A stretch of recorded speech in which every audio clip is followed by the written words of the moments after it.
Bueno, buenos días, ¿me escuchan? Buenos días, profesor. ¿Cómo están? Perdón por la tardanza.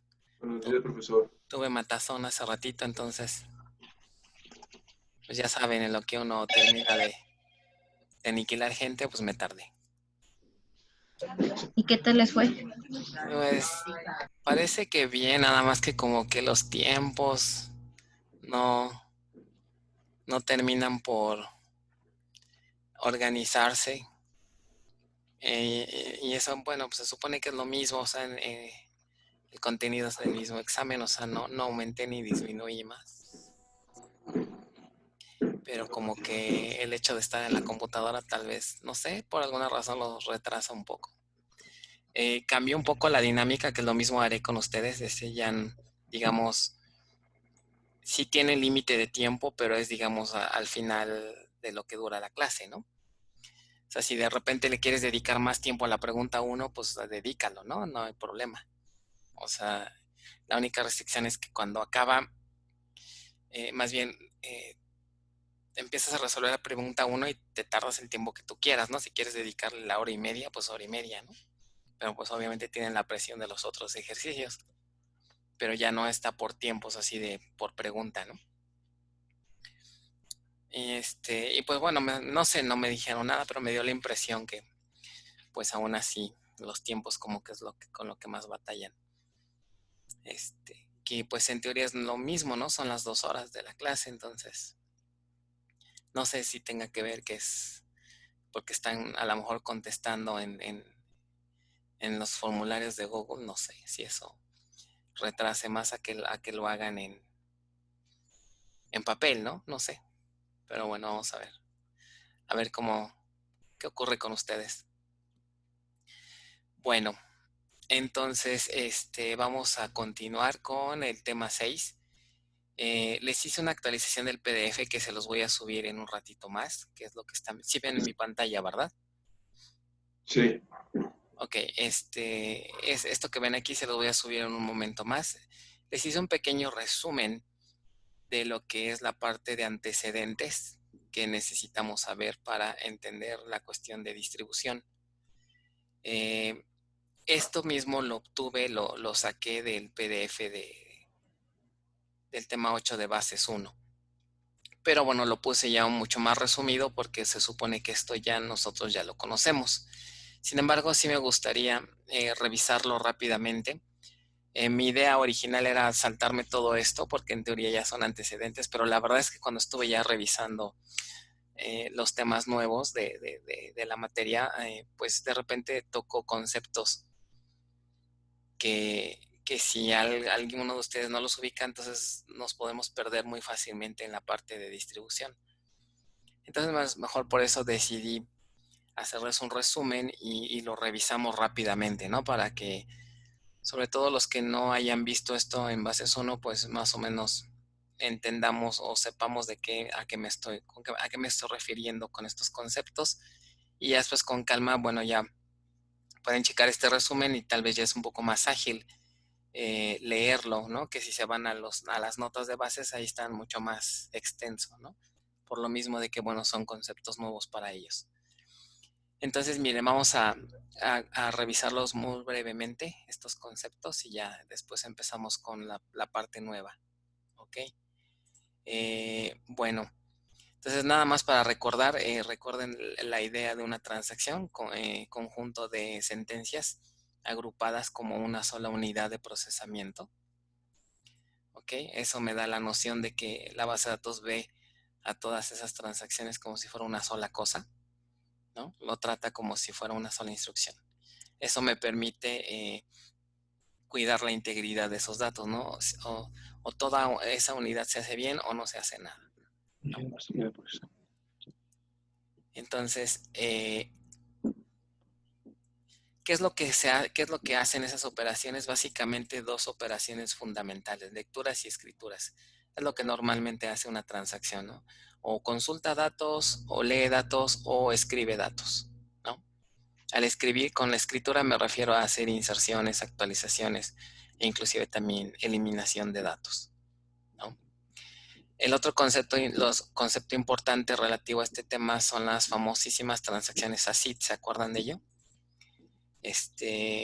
Las propiedades que toda transacción tiene y son muy importantes.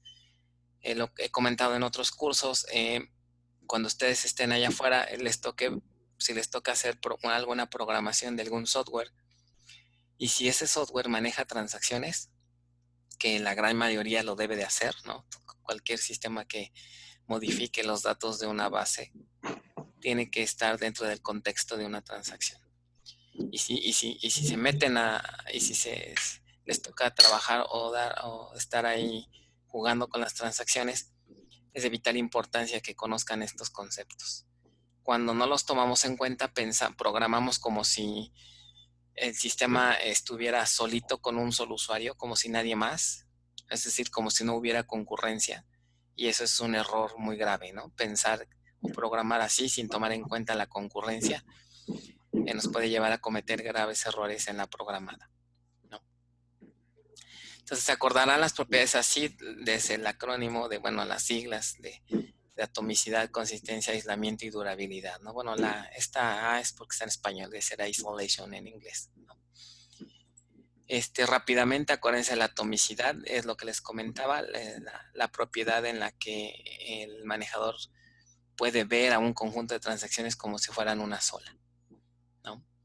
La consistencia es la capacidad en la que cuando se dice, ahorita vamos a ver más adelante, pero se dice que cuando empieza la transacción, todas las operaciones que se hagan dentro de una transacción provocan que la base caiga en un estado inconsistente.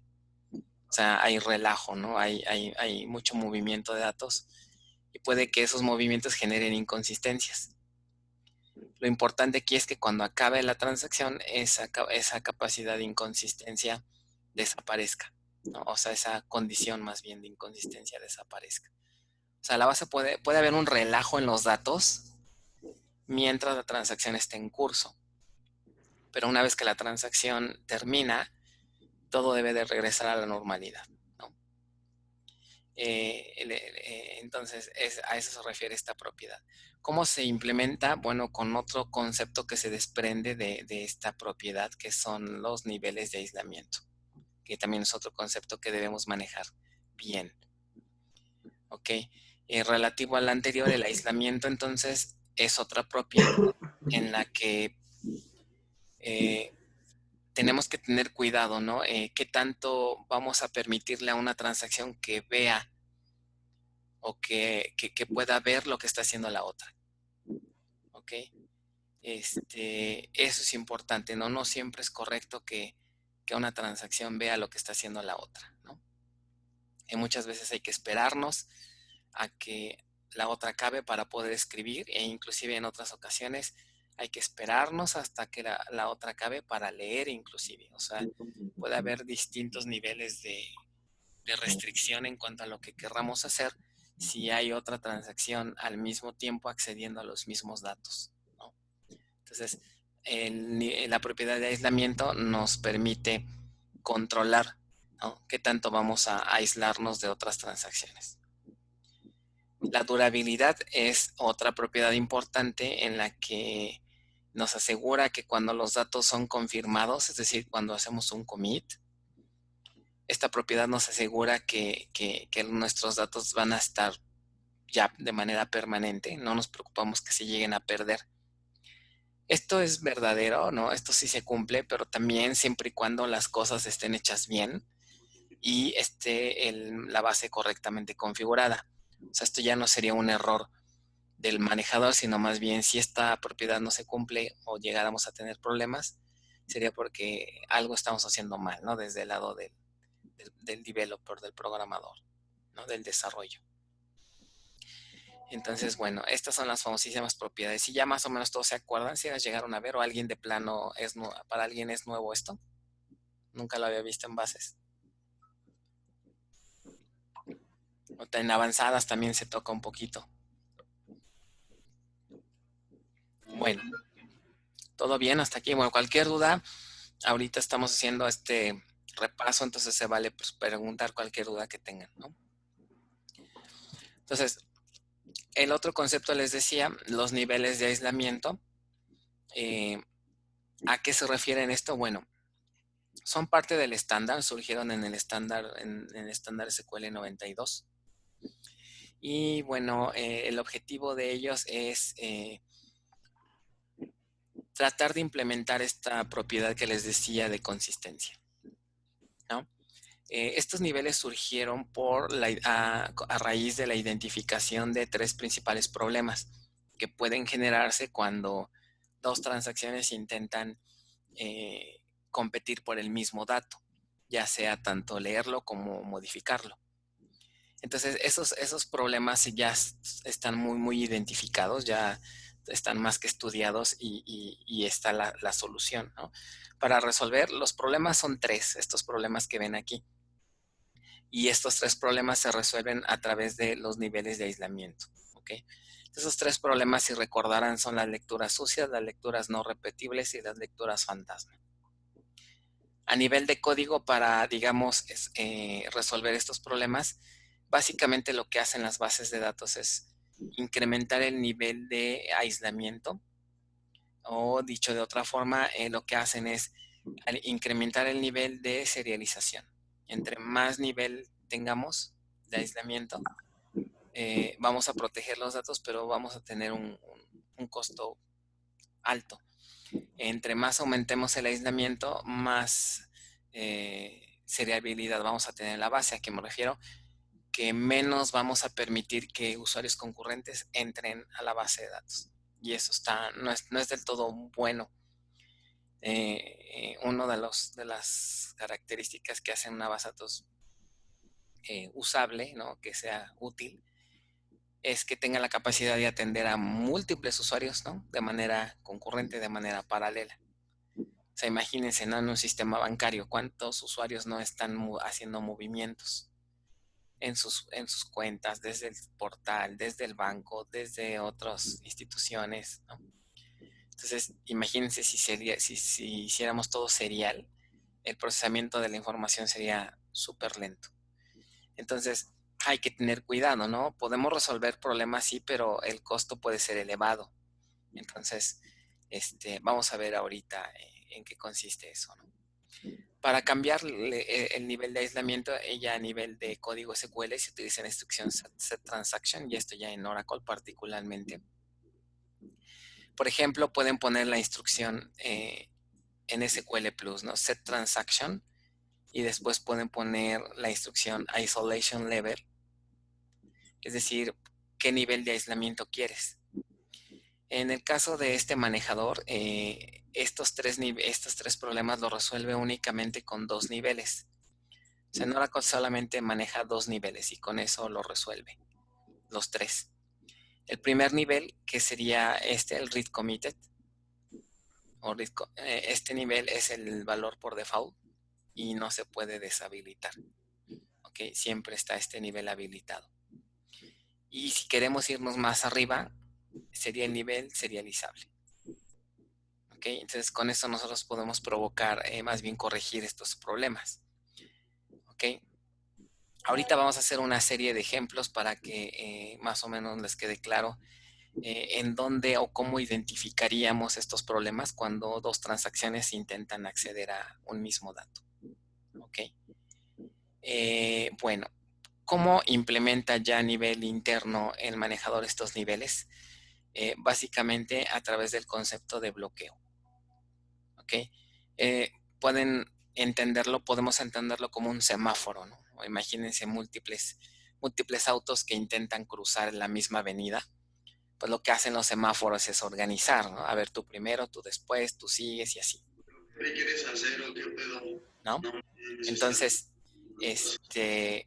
en bases de datos ocurre lo mismo, ¿no? Cuando múltiples transacciones intentan competir por un mismo recurso, el manejador tiene que organizar eso, ¿no?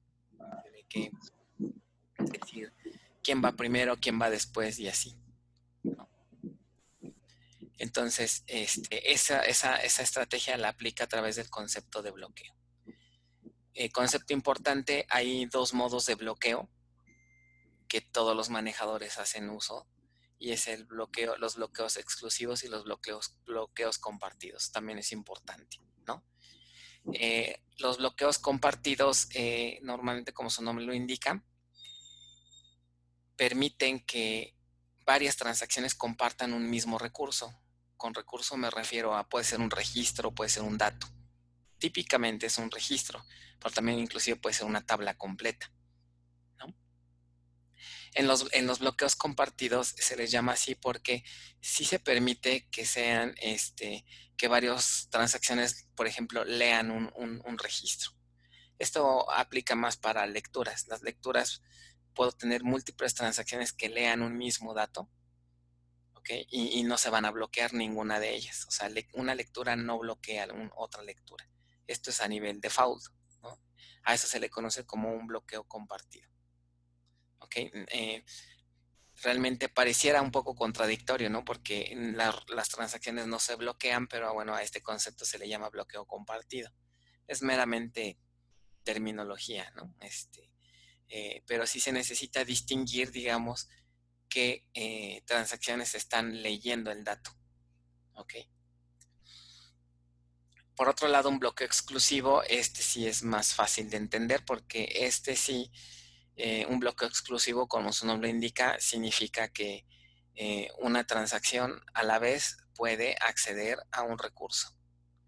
Se utiliza mucho cuando son escrituras. Entonces, por ponerles aquí un ejemplo, vamos a suponer que tengo un registro, lo voy a dibujar aquí,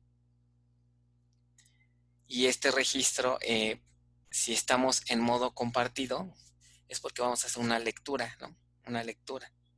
Entonces, si hago una lectura, no hay ningún problema de que múltiples transacciones accedan a este registro.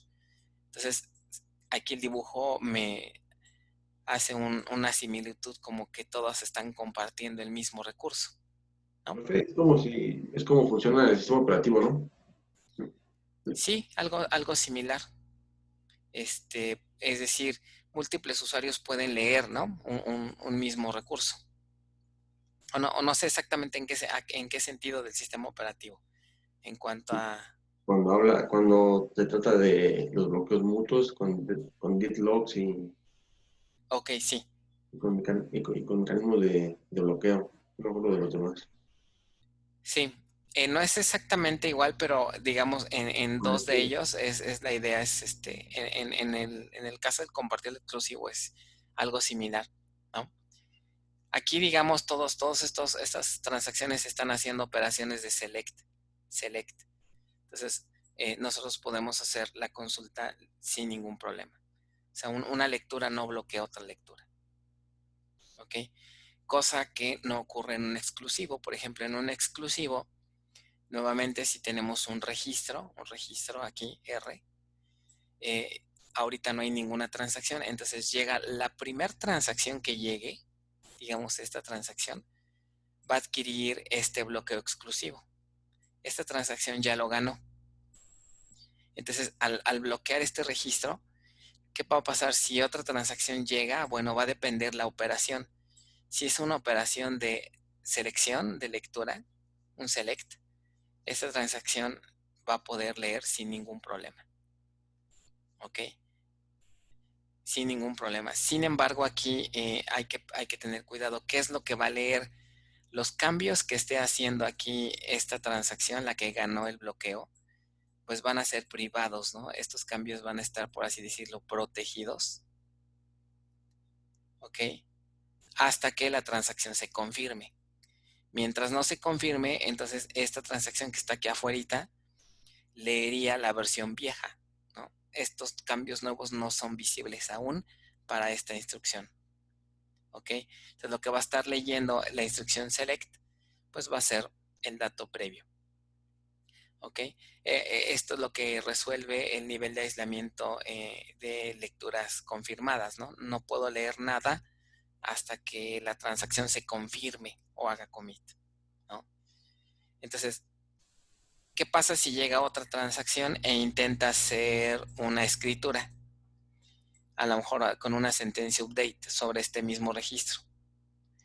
Derivado a que ya hay una que tiene el bloqueo exclusivo, que fue esta primera, entonces esta transacción se va a tener que esperar, así como si le pusieran aquí una barrera, ¿no? Pues, ¿sabes qué? Te vas a tener que esperar. Te esperas, te esperas. Entonces, el efecto que tenemos nosotros en la consola es que al lanzar la sentencia se queda la sesión ahí en espera, en modo de espera. ¿Okay? Y no es porque la base esté muy ocupada, sino más bien porque hay otra transacción que está, que tiene el bloqueo exclusivo. O sea, lo pueden ver como una estafeta, ¿no? Cuando esta transacción termina ya de modificar, esta transacción se muere, entonces la estafeta se le pasa o el permiso de escritura se le pasa a la siguiente transacción que está en la fila, por así decirlo, ¿no? Entonces, aquí en resumen diríamos una escritura bloquea otra escritura, ¿ok?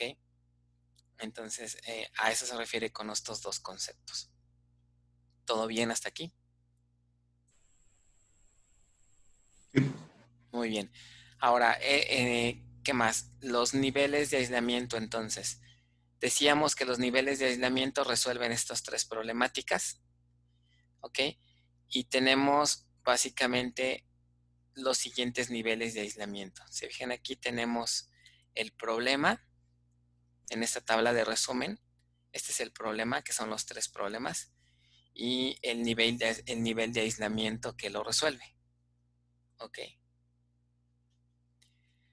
Entonces, por ejemplo, el problema, una lectura sucia, ¿qué decíamos? Una lectura sucia sería la posibilidad de que una transacción pudiera leer los datos de otra antes de que haga commit. Ahorita vamos a ver por qué no deberíamos de permitir eso nunca, ¿ok?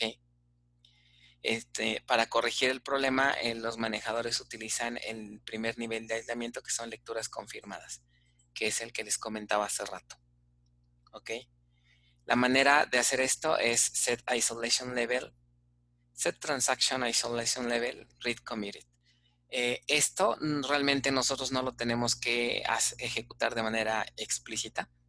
Esta instrucción se ejecuta de manera implícita, ¿no?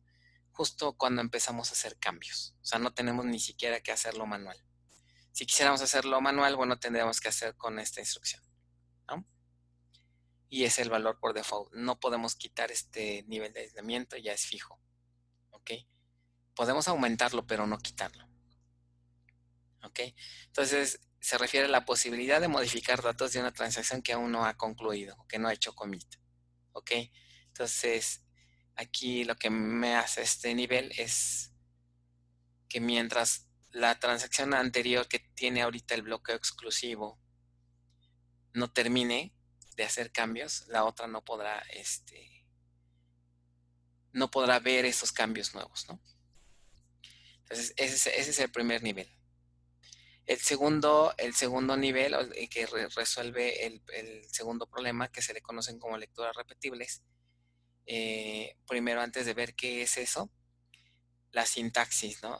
Ponemos set transaction isolation level en serializable, y con eso ya estamos protegiéndonos de una lectura no repetible.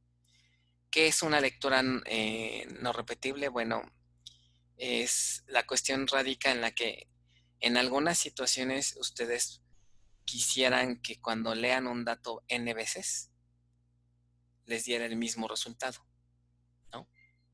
¿En qué situaciones creen que eso se ocupe? Que, por ejemplo, pasa un segundo y leen un dato y leen una columna y leen un valor. Pasa otro segundo y entonces ya cambió el valor. ¿Por qué cambió? Porque hubo otra transacción o otras transacciones que lo modificaron. Pero puede haber situaciones en donde ustedes no quieren eso, no quisieran ver todos los cambios de transacciones que hicieron commit, sino quisieran que la base estuviera quieta, sin importar que otros usuarios hayan cambiado esos datos, ¿no? O sea, quedarse como que en una versión del tiempo y ahí que la base estuviera fija para que ustedes hicieran alguna operación, ¿no? Sobre todo cálculos o análisis estadísticos, ¿no?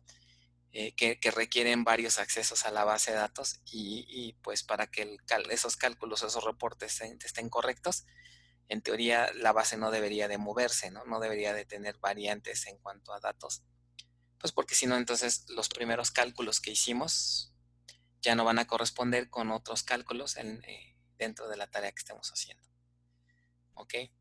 Entonces, Por ejemplo, no sé si han escuchado, se han visto que, por ejemplo, hay negocios que dejan de atender a gente, no sé, a las 4 o 5, por ejemplo, los bancos, ¿no? Y ya no permiten que ningún cliente entre a la tienda. Pero después el personal sigue trabajando, ¿no? ¿Por qué creen que hacen eso? O sea, no nada más es porque se quieran ir temprano, ¿verdad? Es como para hacer una especie de corte o algo por el estilo. Ajá, o sea, al cerrar el acceso a los clientes, los datos ya no se mueven. Entonces ya puedes hacer cálculos con tu base de datos como quieras, ¿no? Sin ningún problema. Y aunque hagas el cálculo n veces, te va a dar el mismo resultado, porque no hay más datos, como que no hay más transacciones que estén modificando el estado de la base, ¿no? Entonces eso te da la ventaja de que puedes estar haciendo tus reportes, te puedes tardar ahí más tiempo y no pasa nada porque es como si la base estuviera quieta. Más bien está quieta, está sola para ti. Y por ejemplo, en los casos, por ejemplo, como en Amazon, que nunca cierran, ¿cómo se podría hacer un cálculo de manera que sea como que el corte de lo que se ha vendido, por ejemplo? Pero al final del día pues sigue habiendo como que más ventas en tiempo real. Entonces, Exacto. ¿cómo se podría hacer? Hay varias técnicas. Justamente es a lo que iba, ¿no? Lo más fácil sería cerrar las puertas, pero obviamente hay sistemas de misión crítica o sistemas tan grandes que no pueden darse ese lujo, porque perderían, ¿no? Tendrían muchas pérdidas. Entonces, una manera de resolverlo, la forma, digamos, que ofrecen los manejadores es incrementando el nivel de aislamiento.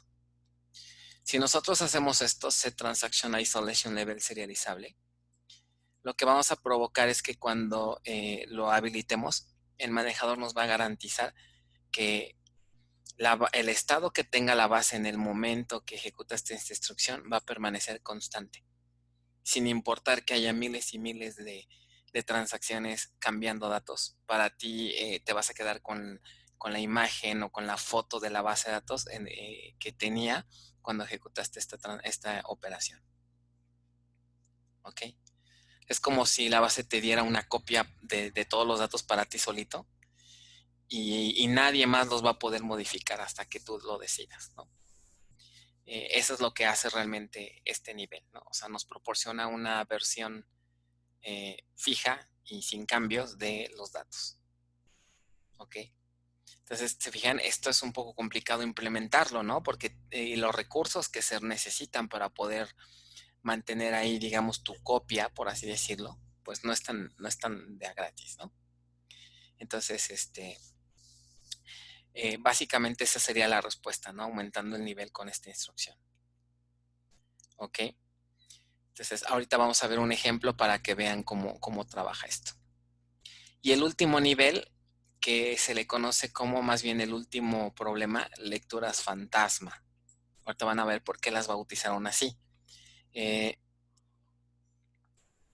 Es muy relacionado este problema con el anterior, al grado de que en el caso de este manejador utiliza exactamente la misma instrucción, como pueden ver, ¿no? La misma instrucción, no varía.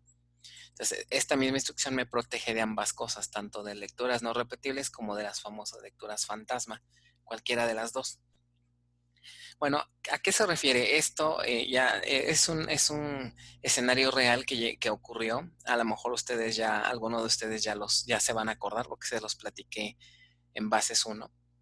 Es un caso totalmente real que nos permite ilustrar muy bien lo que es una lectura fantasma, ¿no?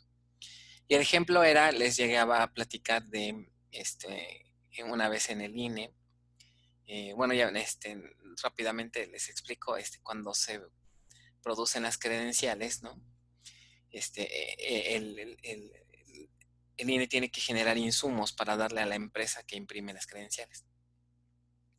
Entonces, imagínense que para hacer una credencial se necesita que le manden lo que se imprime, ¿no? En la credencial, sus datos alfanuméricos, su nombre, sus apellidos, todo lo que aparece en su credencial. Lo que hace el INE es que genera archivos. Y en esos archivos pues se va toda la información de todas las credenciales, ¿no? Nombre, apellido, número de clave, etcétera, etcétera. Todo eso.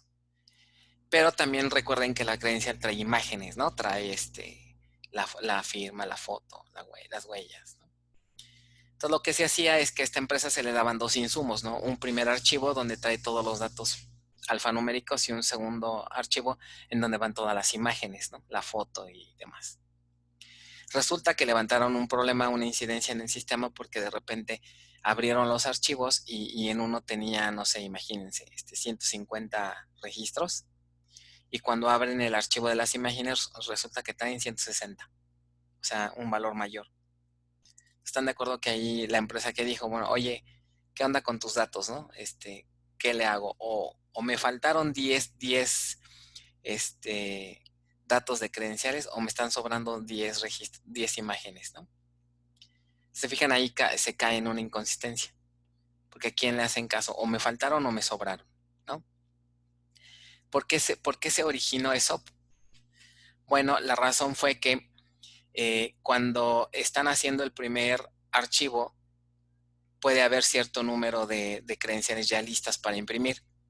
Entonces imagínense que hay 100, entonces generan un archivo zip con 100. Pero ¿qué pasa si en el inter en el que están haciendo el archivo cae un nuevo registro? Ese nuevo registro ya no va a ser visto en la primera consulta, ¿no? En el primer select que trae los datos alfanuméricos. Ahí va a obtener, no sé, 100. ¿Ok? Pero el problema es que si yo voy a insertar un nuevo registro, ¿no?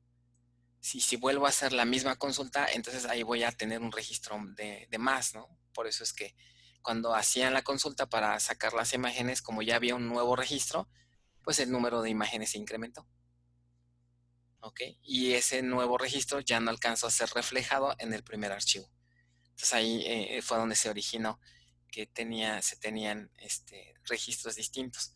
Entonces a los registros nuevos que llegan y que de repente se incorporan a un cálculo, se les conoce como registros fantasma, ¿no? Porque como que en un primer tiempo T1 no existían, pero en un tiempo T2, cuando vuelvo a leer datos, ya hay más registros. Entonces por eso les pusieron, los bautizaron así.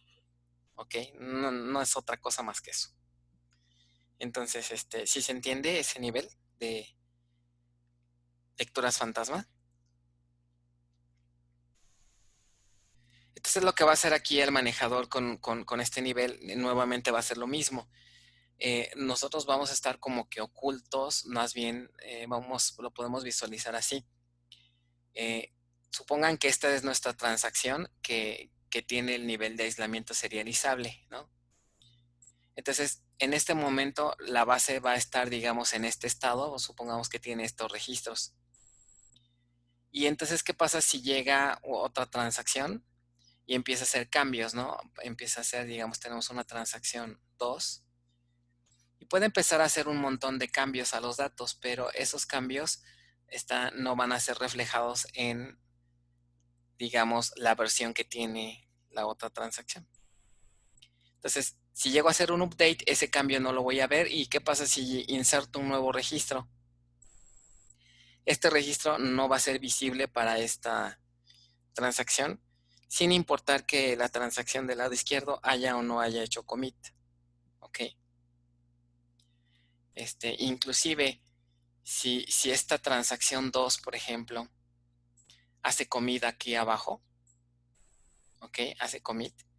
Ustedes dirían, oye, los cambios ya los va a ver la transacción T. Y la respuesta sería un no. Sería un no.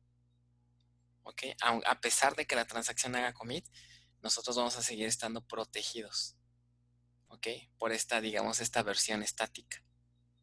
Entonces, al estar protegidos, yo puedo hacer los cálculos que yo quiera con estos datos y no van a ser afectados por las transacciones del exterior. ¿Ok? Entonces, ¿se entienden estos niveles? Más o menos. Sí, profe. Ok, entonces vamos a verlo esto ya en código. Tal vez ya en código esto ya les hace más familiar a ustedes. Entonces, para irnos un poquito rápido, vamos a hacer la siguiente dinámica. Aquí ven el escenario de dos transacciones que están ejecutándose de manera paralela. ¿no? Es como si tuviéramos 2 sesiones en la base de datos, ¿ok? Y entonces vamos a ver con todos estos conceptos ya ustedes me podrían decir qué va a pasar, ¿no? Entonces vamos a analizar poco a poco. Vamos a suponer el clásico ejemplo de un inventario de como las tiendas, ¿no? ¿Qué pasa cuando en una tienda múltiples transacciones quieren modificar las cantidades en existencia? Si imagínense un supermercado en donde cada caja pues está haciendo la cobranza, ¿no? De todos los productos.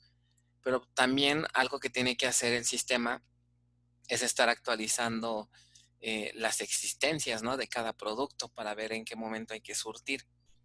Pero imagínense que 2 o 3 clientes estén comprando exactamente el mismo producto y eso puede ser. Entonces hay que tener cuidado, ¿no? De cómo manejar esas escrituras concurrentes, porque si no vamos a caer en problemas, ¿no? De concurrencia. Entonces fíjense bien, aquí la primera instrucción en T0 es una sentencia update. Mi primera pregunta para ustedes aquí sería, ¿qué tipo de bloqueos estaría produciendo aquí cuando la transacción 1 intente ejecutar esta sentencia? ¿Será un bloqueo exclusivo o será un bloqueo compartido? Exclusivo. Es un bloqueo exclusivo porque es una operación de escritura. Después la transacción hace commit luego. Cuando la transacción se termina, todos los posibles bloqueos que se hubieran creado también desaparecen. Entonces aquí ya no habría bloqueo exclusivo. ¿Ok? Después vean, la transacción 2 lee el valor de cantidad del producto 1001. Mi pregunta para ustedes es, ¿qué valor va a leer aquí? ¿Cuánto valdría 100. cantidad? Va a leer el 100, ¿por qué razón? Porque la transacción ya terminó, ya hizo commit. Entonces, este 100 ya va a ser visible, ¿ok? Para cualquier otra transacción porque ya hizo commit, ¿ok? Entonces, efectivamente, aquí sería un 100. Ahora, mi pregunta es, ¿qué tipo de bloqueo hay aquí en una instrucción select? Acuérdense que también hay un bloqueo, pero en este caso es un bloqueo de tipo compartido, ¿ok? El share, ¿ok? Un share lock, ¿ok? Entonces, ¿por qué es compartido? Porque la operación de select puede acceder a este registro, ¿no? Al producto 1001 y va a poder leerlo. O sea, las lecturas no se bloquean, ¿ok? Muy bien. Después inicia otra transacción aquí, ¿ok? Nótese que en la mayoría de los manejadores no tengo que decirle al manejador, ¿no? Empieza una transacción, ¿no? Voy a levantar ahorita la instancia para mostrarles aquí algunos detalles, ¿no? Y esto sea un poquito más ilustrativo. Entonces, dejen rápidamente, empiezo a levantar servicios y ahorita regresamos a ello, ¿no?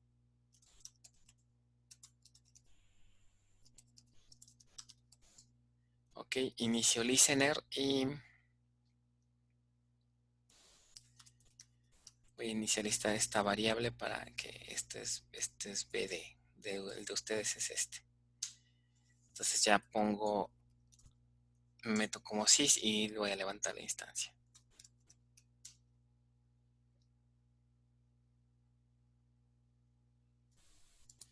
Ok, y en lo que levanta vamos a seguir revisando aquí.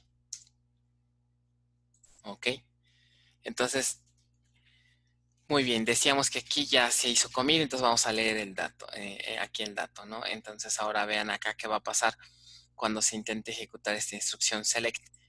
Mi pregunta para ustedes es, ¿qué va a leer aquí? O más bien, ¿podrá hacer esa lectura o no?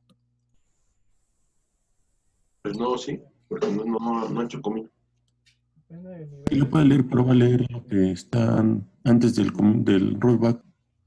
Ok, primero, ¿va a poder leer algo? No, O Digo sea, que la sesión se va a bloquear. Si tú lanzas este select, lo que verías es que tu sesión se queda pasmada o se detiene hasta que acabe la otra. ¿Qué me dirían los demás? Sí va a leer, Sí va a leer, sí, porque pero acuérdense que aquí estamos en el nivel de aislamiento por default, que es read committed, ¿no? O read committed. Entonces, en este caso, una lectura no va a ser bloqueada por una escritura. Pero, sin embargo, ¿qué es lo que va a leer? ¿Cuánto valdría cantidad en este tiempo? 500, ¿no? Va a valer 500, que sería el valor original. ¿Ok? ¿Por qué no va a valer 150? Porque esta transacción todavía no hace commit o rollback. Y curiosamente vean qué pasó. La transacción hizo rollback. Por lo tanto, ¿cuánto va a valer cantidad aquí en el tiempo T6? 500. 500. O sea, lo mismo, ¿no? 500. O sea, este valor nunca cambió. ¿Ok? Ahora, la pregunta aquí que les hacen es, ¿qué me hubiera dado si en lugar de esto, si esto hubiera sido un rollback, hubiera sido un commit? ¿Cuánto valdría cantidad ahí? En el tiempo 6, Ajá, en el tiempo 6, si en lugar de que el tiempo 5 hubiera sido rollback, si hubiera sido commit, ¿cuánto valdría cantidad? 150. Valdría los 150, ¿no? Porque ya es Ya se confirmó.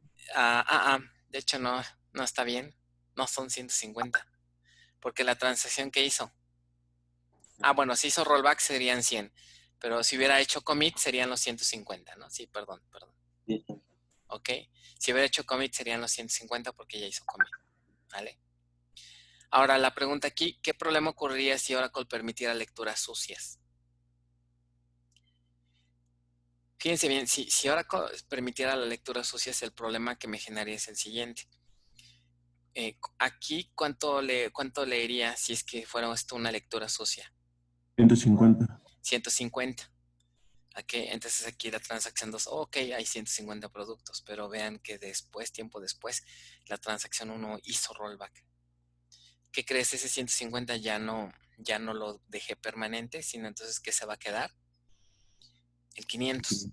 Pero, ¿con qué dato se quedó la transacción 2?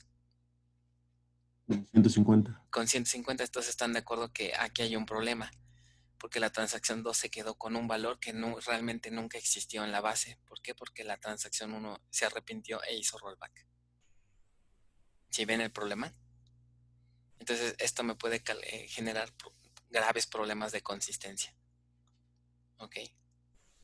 La analogía que les hago a sus compañeros de bases es algo así como, nunca alguien le hizo la maldad cuando iban en la primaria, sobre todo a algún amigo que se dejaron copiar de su examen, pero ustedes de manera deliberada pusieron respuestas incorrectas. O eran bien compartidos, ¿no? Sí, déjame que me copie. O hasta en la facultad, no sé. ¿Nunca hicieron eso? No, nunca. Entonces, Un clásico. era un clásico, ¿no? No sé, bueno, al menos se los llegaron a contar, ¿no? Y lo peor era que el pobre alumno que cambió sus respuestas incorrectas, después ya no le dio tiempo de corregirlas y así entregó su examen, ¿no? Pero bueno, vamos a suponer que el estudiante que alcanza a ver, ¿no?, la respuesta del otro, dice, mira, ya le copié. Pero ¿qué pasa si después, si el otro estudiante borra su respuesta y la corrige? Pues ya el que intentó copiarle ya se quedó con una respuesta errónea, ¿no?, que nunca existió, porque su dueño la eliminó. Entonces, esa es, digamos, la analogía con una lectura confirmada. ¿Ok? Bueno, ¿no dudas de esto hasta aquí?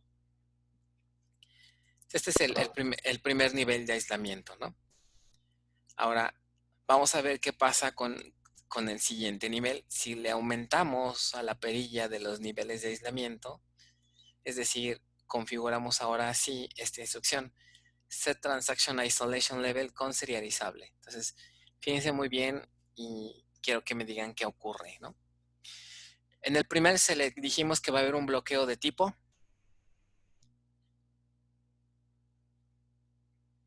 Compartido. compartido. En la segunda habrá un bloqueo de tipo exclusivo. Exclusivo.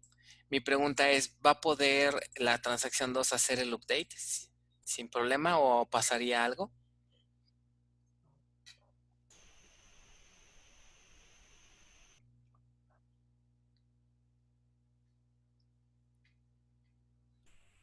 ¿Qué opinan? ¿Este update se podrá hacer? Fíjense que aquí este registro está siendo consultado por la transacción 1 y aquí también estamos hablando del mismo registro. Estamos hablando del mismo registro que es el 1001. ¿No? Mi pregunta es, ¿se va a poder o qué creen que pase? Sí, ¿no? Porque dijo que cuando es serializable se ponen no pueden ocurrir consultas, lecturas no repetibles. Entonces, Ok. aunque lo actualice, el select va a tener su propio snapshot del momento de la base del registro que está leyendo. Ujú. Ok, Entonces, bueno, puede actualizar. eso es correcto, aunque para que este comportamiento se dé, no necesitábamos irnos hasta este nivel, ¿eh? Esta respuesta es la misma a que si tuviéramos el nivel read committed.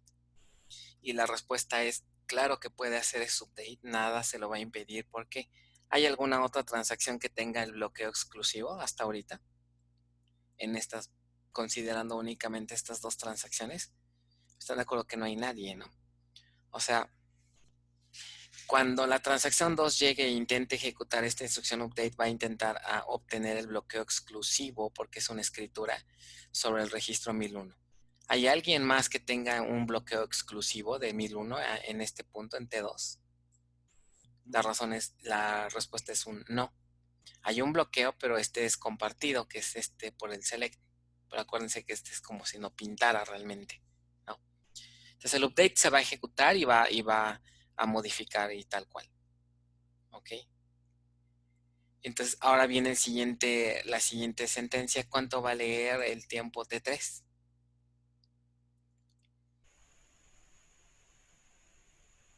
¿Cuánto valdrá cantidad aquí en el tiempo T3? A ver, echen un cálculo. 100, ¿no? Va a leer 100. ¿Por qué? Porque esta todavía no hace commit. ¿Están de acuerdo?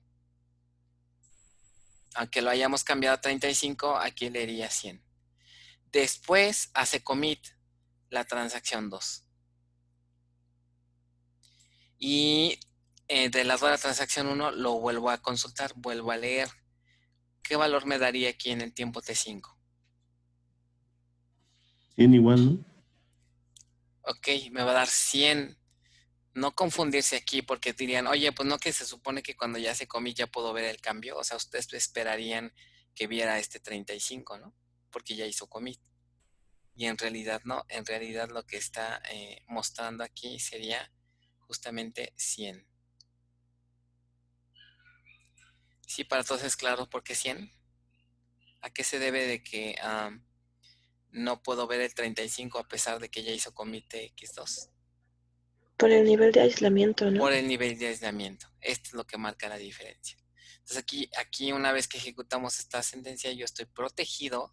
Todas estas instrucciones del lado izquierdo están protegidas por todas aquellas otras transacciones que pudieran estar modificando datos. ¿Vale? Ahora, en el punto 6 hace commit la transacción 1 y ahora quiero que me digan qué valor va a leer si vuelve a ejecutar la sentencia. 35. Ahora sí ya va a valer 35.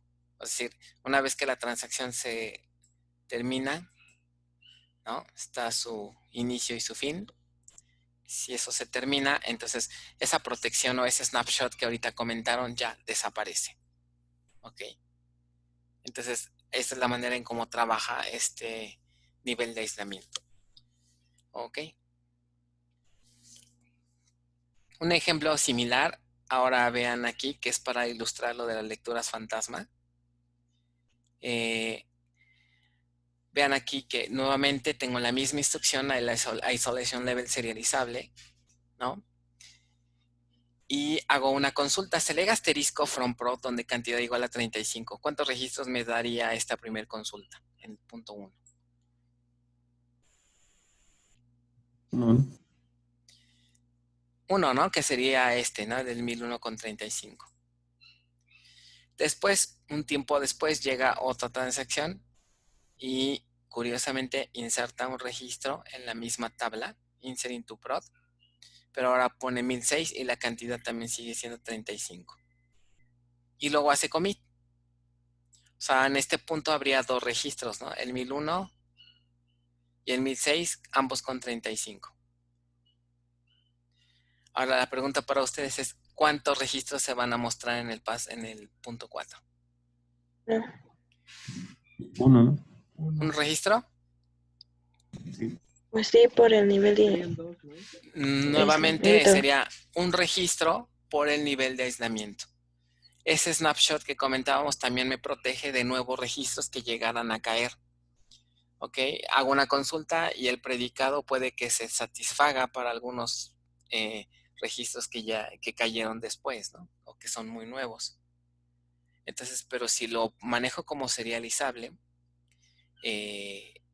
esa cantidad no va a variar, ¿no? O sea, estoy protegido y esos nuevos registros no los voy a ver. Entonces, tanto me protege de cambios como de nuevos registros. ¿Sí? Sí. Ok, muy bien.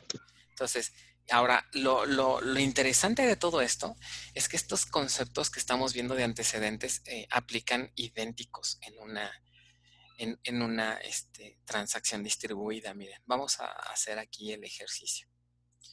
Voy a abrir, ya que está la base arriba, voy a abrir 4 terminales, una en cada nodo. Ok, entonces, nada más dejen redimensiono esto para que puedan ver aquí las 4. Yo creo que esto lo va a tener que ser un poco más chico para que quepan aquí las 4. Entonces, no sé si es por el Zoom, no sé por qué cuando estoy en modo compartido me cuesta mucho trabajo. Ya ven, redimensionar una terminal. Oh, que la canción. A ver. Y esto no se quita. No, bueno. Mire, no me responde. Ok, vamos a ver si así.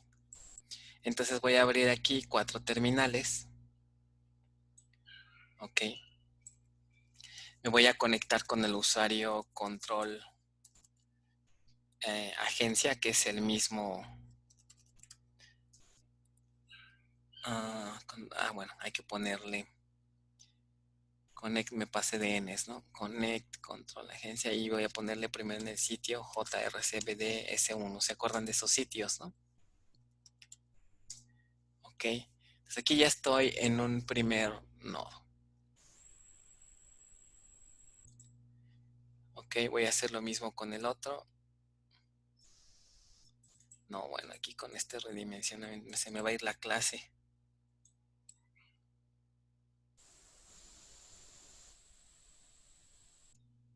Ok, más o menos así.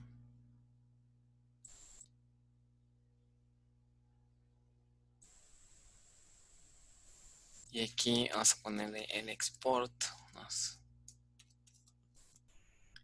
Aquí es JRCBD. Y aquí me voy a conectar, pero con la otra PDB, ¿no?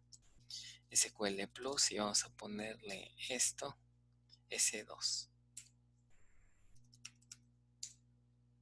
Voy a abrir una tercera.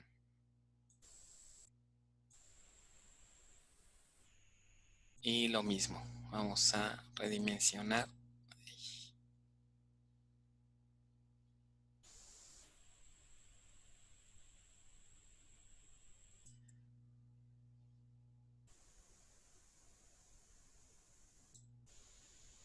Ok, y aquí nuevamente export y vamos a ponerle BD. Y nuevamente aquí nos vamos a conectar, pero ahora en ARC, la 1.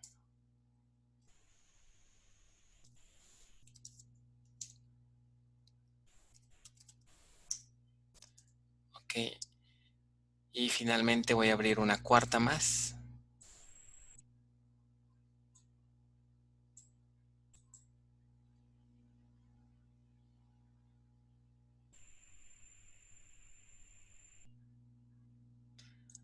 Ok, la canción. Bueno, déjenme ver aquí una más.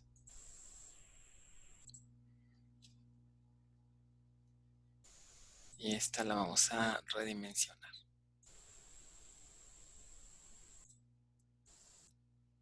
Bueno, esta yo creo que la voy a poner por aquí más o menos. Ok. Vamos a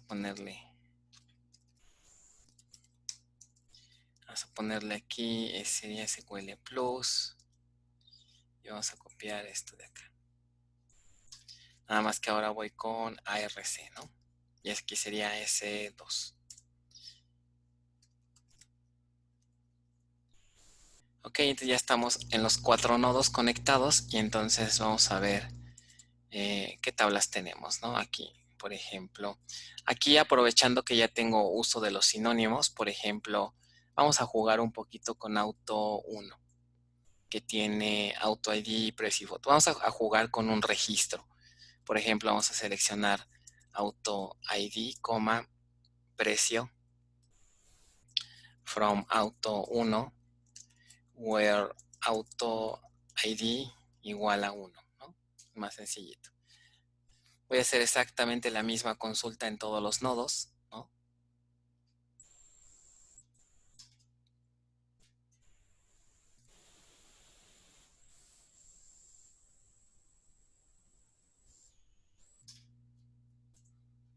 Ok, y pues como pueden observar, tengo los mismos, ¿no? Ahorita me estoy auxiliando de los sinónimos y entonces ahí tengo, ¿no? Ahora, como pueden observar aquí, de acuerdo a lo que vimos, estoy consultando, ¿no?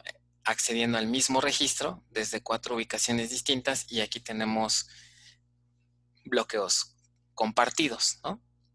¿Qué pasa, por ejemplo, si esta primera transacción intenta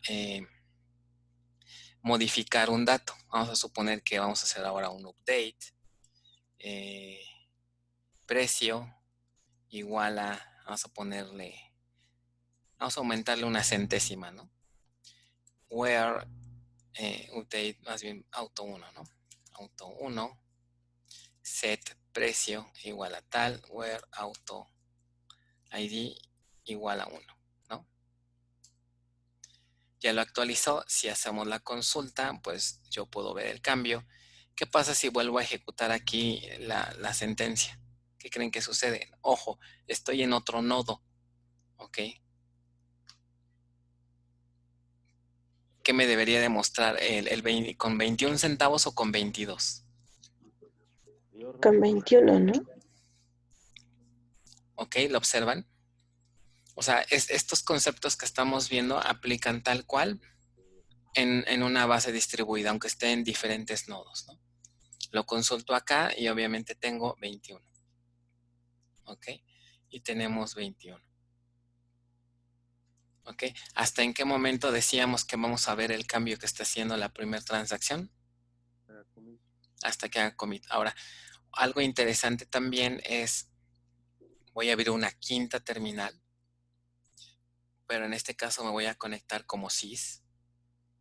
Y una vista del diccionario de datos que les puede ser muy útil cuando quieran manejar esto de transacciones es, voy a minimizar ahorita un poco el chat de esto. Digo, más bien la lista. Ok. Y aquí me voy a conectar como, bueno, primero voy a hacer el export. Y me voy a conectar como sys SQL Plus sys. Vamos a conectarnos a el sitio. ¿En qué sitio se generó la transacción? En JRCBD S1. Ok, así se ve.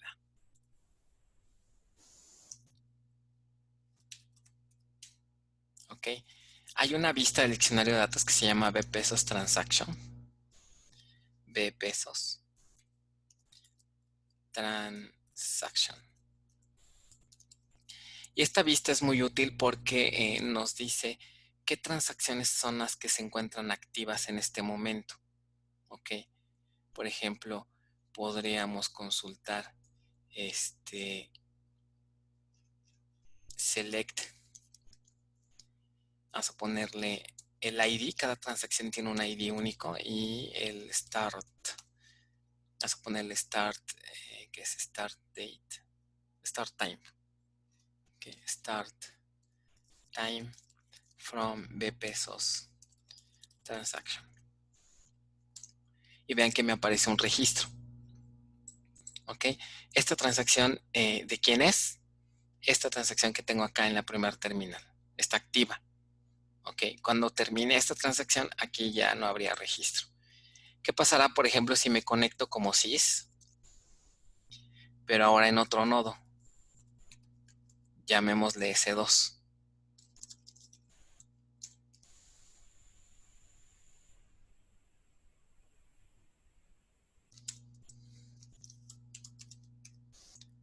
Ok, y si vuelvo a hacer exactamente la misma consulta, ¿no? ¿Se observa? Nótese que estoy en JRC S2 y también me aparece, ¿no? Ahora, nótese el ID. ¿Es el mismo? ¿Observan que es distinto? ¿No? Este ID. Ok. Ahora, ¿qué pasa si me conecto a otro nodo? Vamos a llamarle A. Y le ponemos 1. Hacemos la consulta. Y nuevamente tengo una más. ¿Lo ven? Entonces, aquí sí hay una diferencia con respecto a, ¿no?, a una base centralizada. Esta transacción, vean que aparece o está, puedo tener acceso a ella desde otros nodos. ¿Por qué? Pues porque los demás nodos están participando ahorita en la misma transacción, están accediendo al mismo dato. ¿Ok? Bueno, aquí hasta ahorita vamos bien. Ahora, ¿qué pasa si, por ejemplo, acá se me ocurre hacer un commit? ¿Ok? Si hago un commit acá, ¿qué va a pasar si vuelvo a consultar? Bueno, aquí si consulto, ya puedo ver el cambio, ¿no? Y con esto estamos comprobando una lectura confirmada. Ahora, ¿qué pasa si vuelvo a ejecutar la transacción? ¿No? Aquí hay una. ¿Y qué pasa si ahora sí me conecto en la original?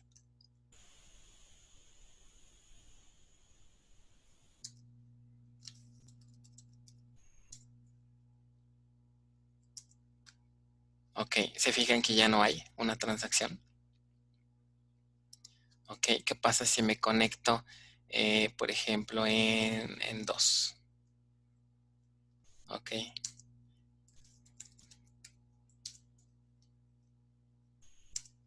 Ok.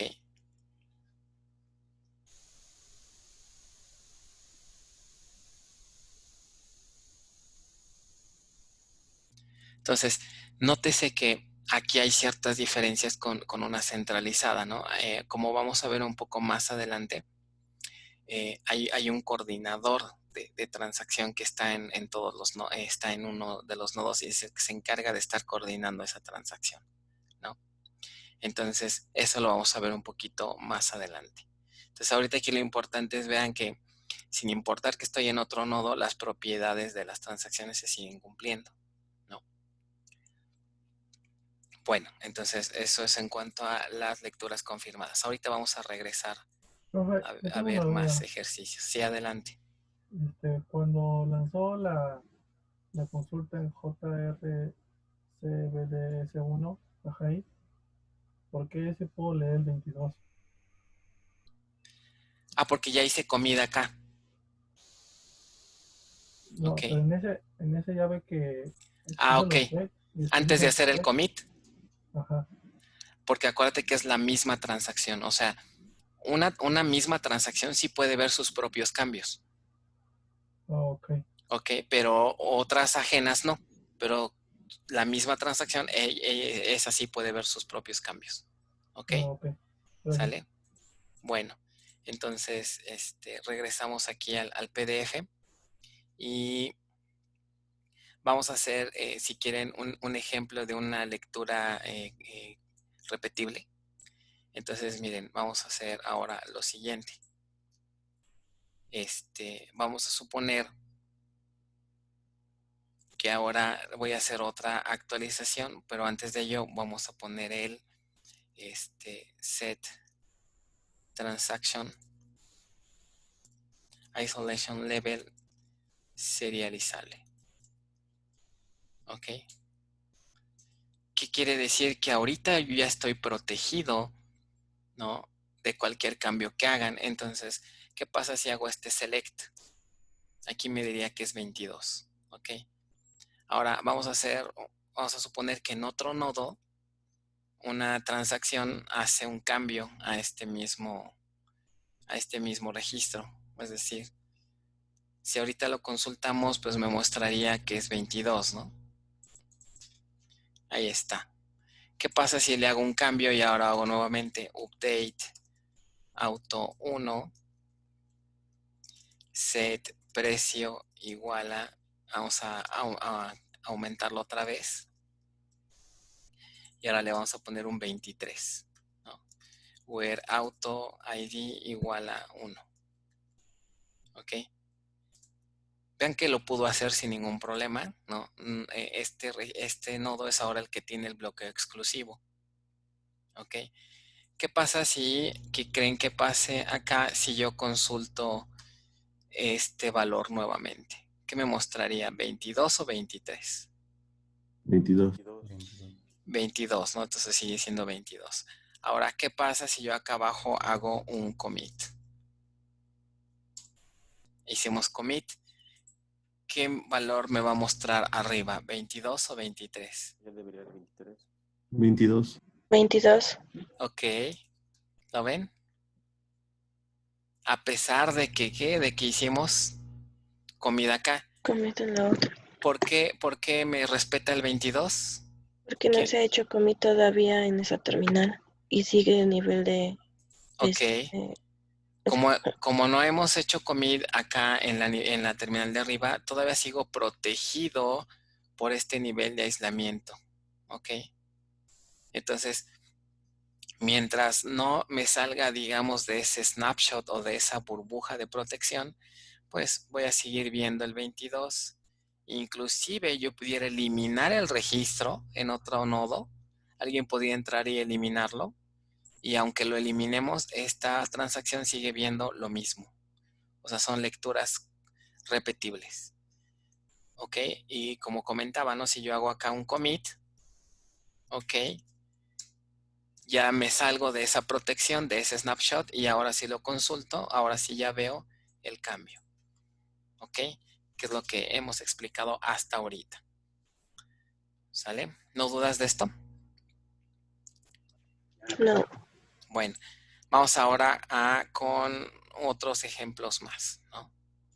En el tercer ejemplo, bueno, ya vimos el 1, ¿no?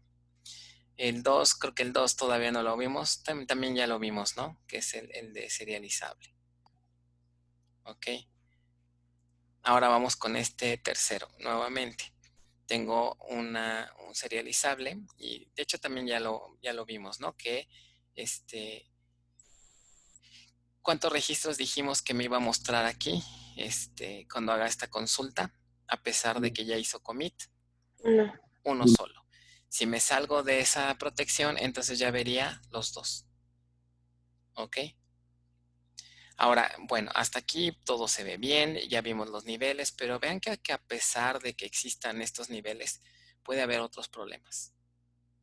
¿Ok? Y sobre todo cuando dos o más transacciones intentan acceder a un mismo dato, pero ahora para modificarlo. ¿Ok? Entonces vamos a ver este siguiente ejemplo. Tengo ahora esta cantidad, 5 productos con el ID 1001. Nuevamente aquí en instrucciones select es bloqueo compartido, otro bloqueo compartido aquí. Aquí se va a producir un bloqueo de tipo exclusivo. ¿Están de acuerdo? Y mi pregunta es para ustedes. ¿Este update se va a poder ejecutar? A pesar de que tanto TX1 como TX2 están accediendo al mismo registro. Sí. Sí. Sí va a poder, porque acuérdense, las lecturas no bloquean escrituras. ¿Ok? Entonces, aquí va a ser un cambio de 5 a 50. ¿Ok? Después, del otro lado, va a intentar hacer, ¿qué cosa? Update prod, set cantidad igual a 20, ¿no? Y 1001, y con el valor 1001. ¿Qué creen que va a pasar en T3 para TXN2? No se hace. No se hace, o sea, ¿qué O sea, significa? no se ejecuta porque se Ajá. bloquea escritura con escritura. Una escritura bloquea una escritura. Entonces, ¿quién ganó el bloqueo exclusivo primero? La transacción 1. TX1. Ajá. Por lo tanto, cuando TX2 intente, lo que va a provocar aquí es que esta sesión se va a quedar en modo de espera. Al lanzar esta sentencia, la sesión se va a bloquear. Y va a quedar en modo de espera hasta qué momento. ¿En qué momento? Hasta que la otra termine. Hasta que la otra termine. Ok. Entonces, ahora, cuando termina, y aquí la transacción no terminó.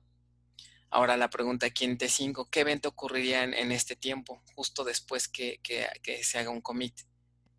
¿Qué se ejecutaría justo después cuando TX1 haga commit? El update. El update de la transacción 2. Exacto. Esta sesión se desbloquea y por lo tanto el dato se modifica. Ahora, después TX2 hace commit y después del lado de TX1 vuelve a consultarlo. ¿Qué valor me va a traer aquí cuando se haga la consulta en el punto 7? 20. 20. Y del otro lado también hace con una consulta, ¿qué valor me va a mostrar? 20 también. 20. No sé si detectan que hubo aquí un problema o Sí. todo estará bien. ¿Qué problema hubo ahí? Se perdió 50. ¿Qué le pasó al 50? Se perdió. Se perdió. Ok. Fíjense, vamos a hacerlo ahora en una distribuida. Vamos a suponer aquí, voy a hacer comida en todas para evitar que no tengamos nada pendiente y no nos meta ruido, algo que haya quedado por aquí pendiente. Ok.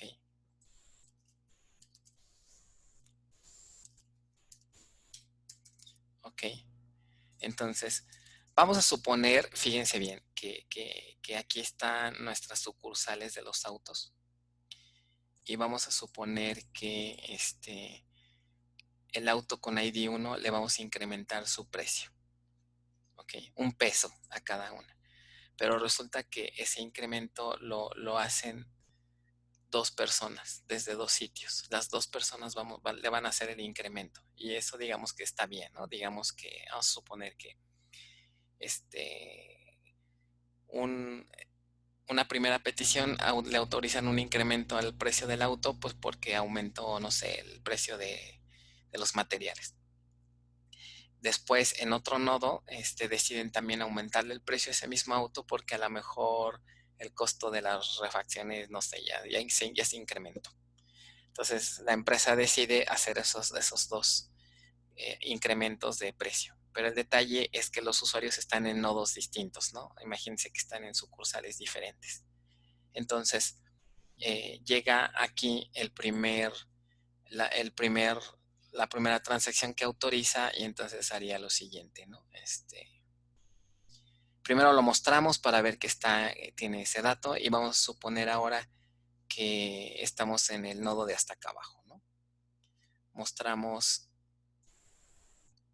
cuánto cuesta ahorita el auto y tenemos esto mismo. Entonces supongamos que esta primera transacción que está acá abajo es la que lanza primero la actualización, ¿no? Entonces escribiríamos aquí algo como esto. Ok, update el precio del auto y vamos a suponer que le incrementamos $1, ¿no? 63. Ahí está. La actualiza, pero todavía no hace commit. ¿Qué pasa si entonces intenta hacer lo propio? ¿No? Y le va a aumentar el precio a igual $1 más. ¿No? Ok, entonces cuando intentemos hacer, cuando le dé enter, ¿qué creen que va a pasar en esta sesión? Se va a quedar esperando. Ok, entonces nótese que a pesar de que estamos en bases de remotas y que realmente el dato físicamente en dónde se ubica, en cuál de los nodos, ¿se acuerdan? Auto 1 está ubicado físicamente nada más en este nodo, acá. ¿Ok? Y el nodo de acá abajo hay un sinónimo que apunta al nodo remoto. Entonces nótese que aunque estemos en nodos distintos, las propiedades se conservan. Eso el manejador se encarga de verificarlo. ¿Ok? Entonces aquí está bloqueada. ¿Hasta en qué momento se va a desbloquear? Hasta que acá demos commit. ¿Ok? Entonces nótese si observaron arriba que se desbloqueó. Entonces ya lo hizo. Y vamos a suponer entonces que ya esta transacción también hace commit. Ahorita las dos hicieron commit. Obviamente cuando leamos el precio, pues, perdón, lo volví a hacer. Bueno, voy a hacer otra vez commit. Cuando lea aquí, pues voy a ver, ambas ven lo mismo, ¿no? Pero ¿no se supone que hay un error aquí? ¿Sí detectan que hubo un error? ¿Cuál debería ser el precio real?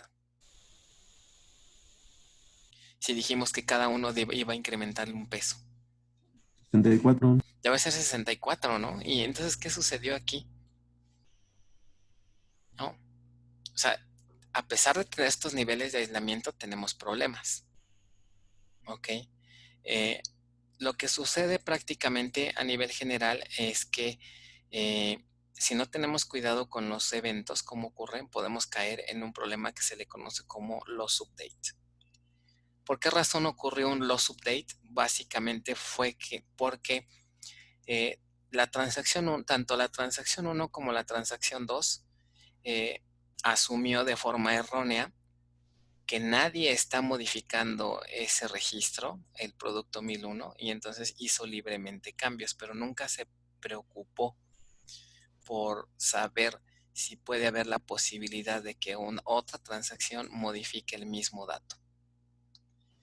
Ok, entonces ese punto es bien importante. Si ustedes están programando un software en donde están actualizando un dato y si se puede dar el caso que por muy mala suerte en ese mismo periodo de tiempo, ¿no?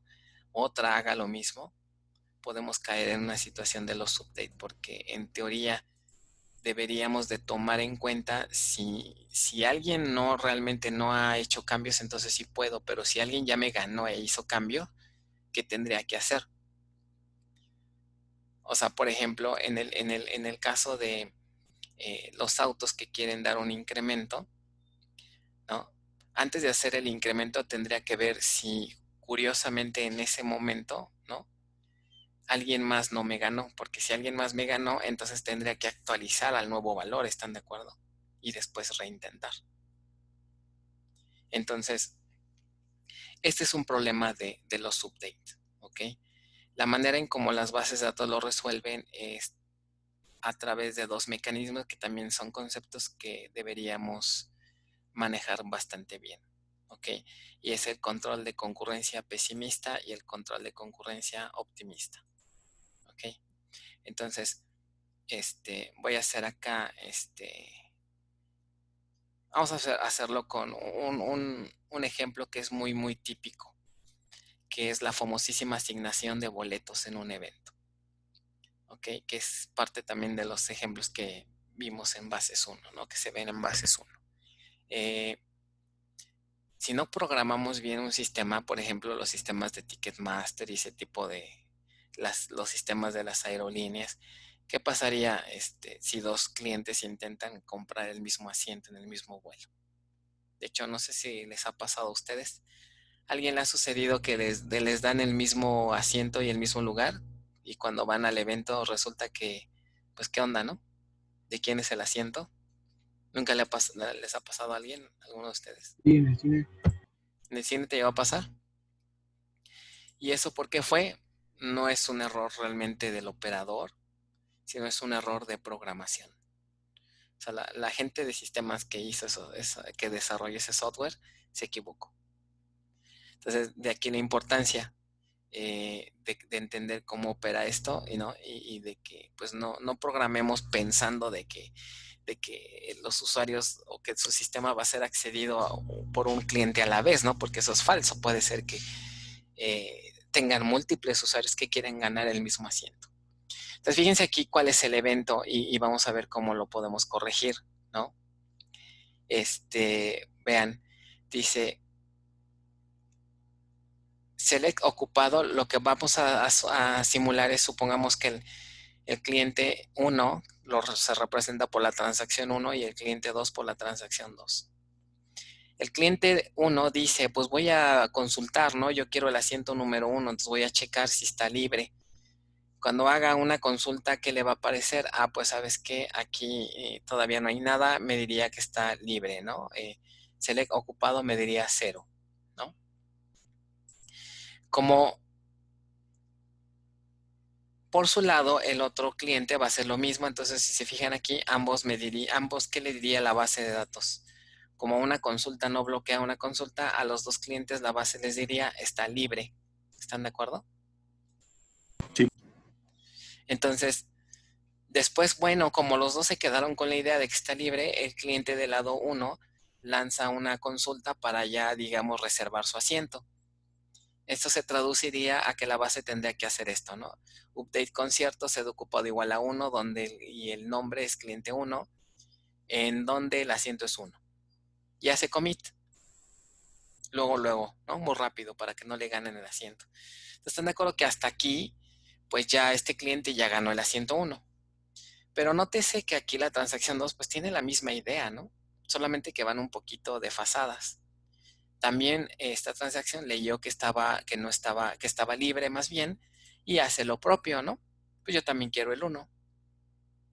¿Ok? Mi pregunta para ustedes aquí es, ¿va a poder ejecutarse esta operación? ¿O me generará un bloqueo? ¿Qué creen que pase así con este escenario? Así sí se ejecutaría, ¿no? Se va a ejecutar, ¿por qué? Porque la otra transacción ya hizo commit. Entonces, el problema aquí es que en este momento ya se ejecutó esta sentencia y luego vean, en el tiempo T5, en la transacción 1 vuelve a leer. Y mi pregunta para ustedes es, ¿qué me diría aquí? ¿Qué cliente es el que tiene el asiento? ¿Quién ganó realmente el asiento aquí? Bueno, ¿qué me diría cuando consulte esto? La información ¿Me diría que es el cliente 2? No, cliente 1. El cliente 1. ¿Por qué? Porque la otra transacción todavía no hace commit. El problema aquí es que el cliente 1 pues ya se quedó con qué idea. Y ya lo compró. Que él lo compró y ya. ¿Ok? Porque él hizo commit, para él hizo commit. Y después hasta lo consultó y se dio cuenta que ahí sigue. El problema es que por muy mala suerte se dio esta combinación de eventos y el commit fue después. ¿Y qué se va a leer acá? ¿Quién tendría el asiento de este lado? Cliente 2. Entonces, cuando acabó esta serie de eventos, ¿qué concluimos aquí? Que tanto el cliente 1 como el cliente 2, ¿qué asiento tienen asignado? El 1. El 1. ¿Ok? Y entonces están de acuerdo que cuando llegue el día del concierto va a haber problemas. ¿Ok?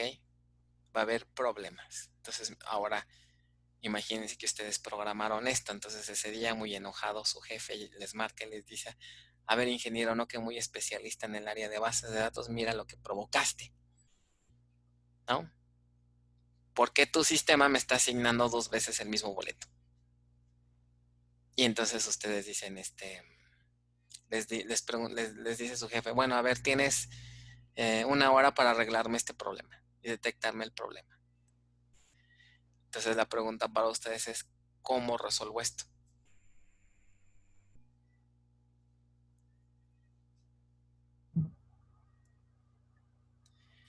Ok, entonces aquí lo que les comentaba es que necesitamos, hay 2 técnicas.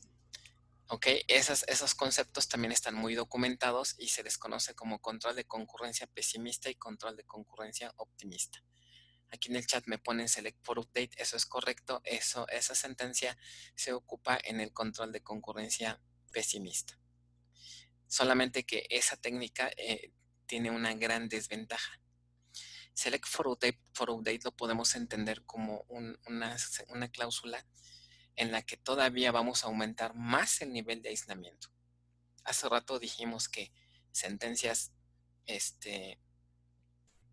hace rato comentamos que sentencias de lectura no bloquean otras lecturas.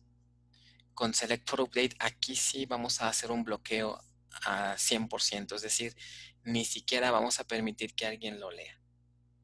¿Ok? Entonces, fíjense, vamos a hacer el ejemplo. ¿Dónde tendría que agregar esta sentencia Select for Update para que esto funcione?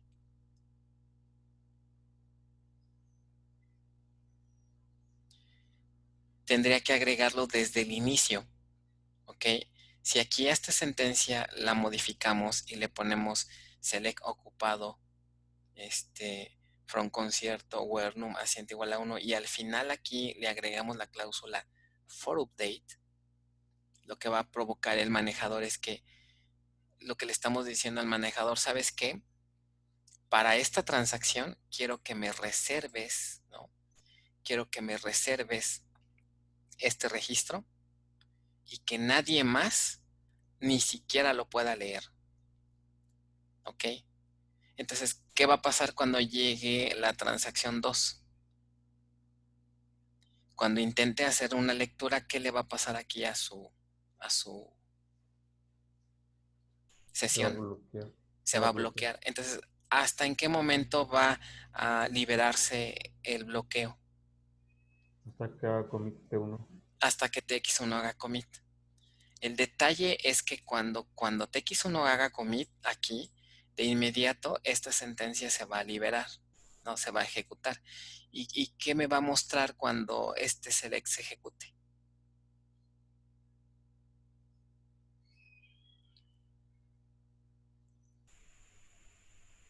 ¿Qué creen que muestre? En este nivel de aislamiento con select for update decíamos, esta operación, a pesar de que es de lectura, no se va a poder ejecutar porque el registro está exclusivamente reservado para la transacción 1, al grado de que ni siquiera deja leer. Pero ya cuando la transacción 1 se terminó, hizo commit, ya la transacción 2 va a poder leer. Y mi pregunta es, ¿qué es lo que va a leer de este lado? ¿Leería en el valor de ocupado de la 101, leería 1 o leería 0? Leería 1. Va a leer 1. Entonces, ¿se dan cuenta que ahí ya resolvemos el problema? Porque si lee 1, entonces el software ahí se daría cuenta, ¿sabes qué? El asiento ya no es 0. Como el asiento ya es 1, entonces ahí el software, ¿qué haría? Detecta que el asiento ya está ocupado y por lo tanto le enviaría un mensaje al cliente 2 diciéndole, pues, ¿qué crees que ya te ganaron el asiento? Entonces ya no puedes. ¿Sí se ve entonces la solución? O sea, es muy sencilla. Con el Select for Update funciona esto muy bien y estaríamos detectando que el asiento está ocupado desde el tiempo 1. ¿Ok? Pero ¿cuál es el principal problema que tiene esta solución?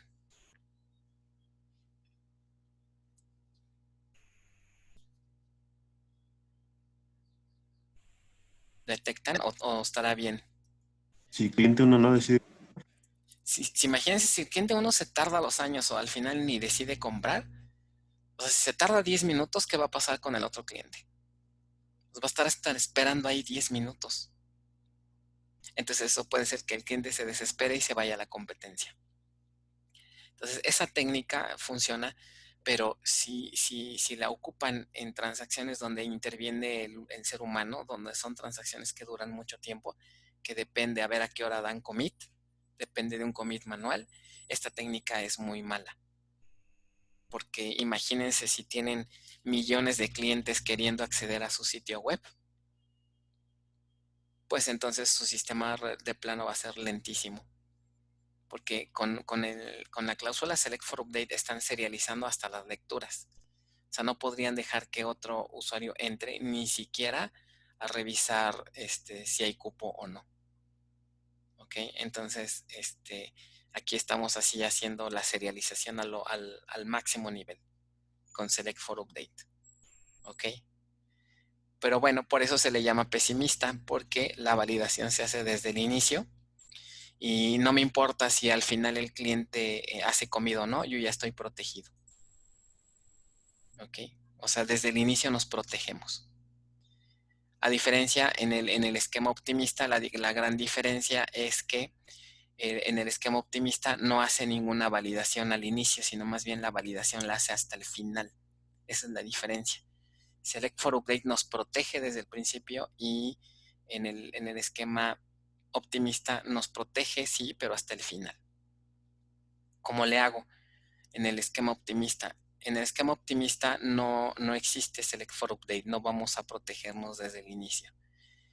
Entonces, eso implica que en el esquema optimista siga la filosofía de, pues no, yo no voy a proteger nada, no voy a validar nada, voy a asumir que todo va bien, que no hay competencia de registros como aquí. Entonces voy a dejar que los clientes hagan lo que quieran. Pero justamente cuando ya se vaya a hacer el cambio en la base de datos, ahí sí valido, ¿ok? Hasta el último momento. Es decir, aquí en las sentencias update, aquí es donde tendría que validar algo o tendría que agregar una validación o tendría que hacer algo para evitar que otros clientes me hayan ganado, ¿ok? Que es lo mismo que pasa en su sistema de inscripciones, ¿no? Que también les comentaba en Bases 1. En su sistema de inscripciones, ustedes pueden entrar y consultar vacantes, inclusive los deja inscribirse o los deja seleccionar o así seleccionar un grupo. Pero ya hasta cuando, no sé si les ha tocado, que debe haber, me imagino, debe haber un botón que diga, no sé, ya confirmar inscripción o guardar, no sé, lo que sea. Ya ustedes tienen su horario bien bonito con los grupos que quieren y al final cuando le dan el botón ya de confirmar, les dice el sistema, uy, ¿qué crees que ya no alcanzaste lugar en tal grupo? No sé si les ha pasado alguna ocasión. ¿Eso a qué se debe? Bueno, a que el sistema está programado con el esquema optimista, ¿no? Los deja que hagan lo que quieran y hasta el final aplica la validación, ¿ok? Entonces, ¿qué se les ocurriría hacer aquí en esta secuencia de operaciones para poder meter esa validación extra?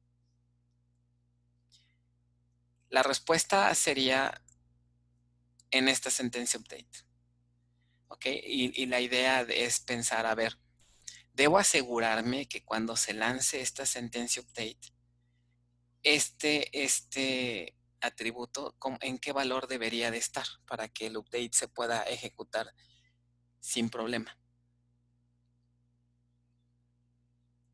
En 0. Debería de estar en 0. ¿Están de acuerdo?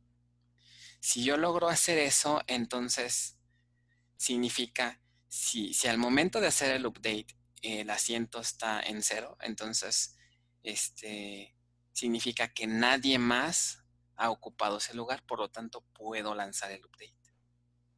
¿Qué se les ocurre hacer entonces para validar eso?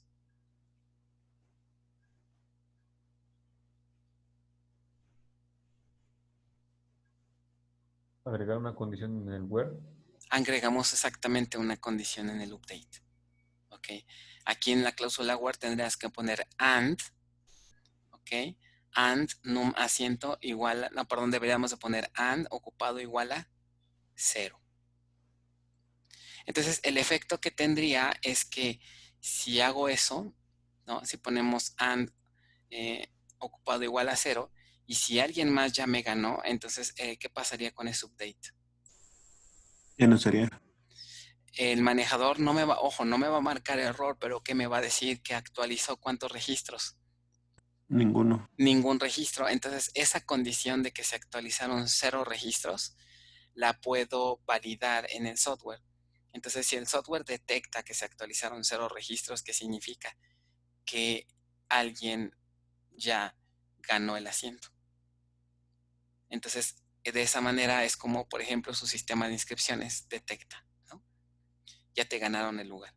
Entonces, dependiendo ya el software, ¿no? Dependiendo las reglas del software, las reglas de negocio, pues ya es lo que haría, ¿no? Le mandan un mensaje al cliente diciéndole que ya le ganaron su asiento o dependiendo, ¿no? La lógica. Hay veces que la lógica significa volver a leer y reintentar para ver si la condición ya cambió. Pero eso depende, ¿no? De la naturaleza del sistema. Lo más clásico es, ya te ganaron, entonces manda un mensaje de error para que el usuario seleccione otro, ¿no? Entonces, básicamente a eso me refiero con el control de concurrencia, ¿no? Entonces, son dos cambios muy pequeñitos los que tendríamos que hacer. Si es pesimista, acá le ponemos for update, ¿ok? Pero bajo la consecuencia que ya vimos. Y si es pesimista. Y si es optimista, no hacemos nada en select y acá abajo le pondríamos la condición, ¿no? And ocupado igual a 0. ¿Ok? Entonces, básicamente, esa es la diferencia entre uno y otro. ¿Preguntas de esto? No.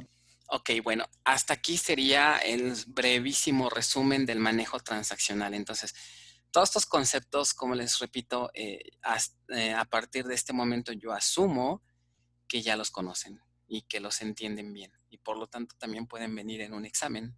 Así que abusados.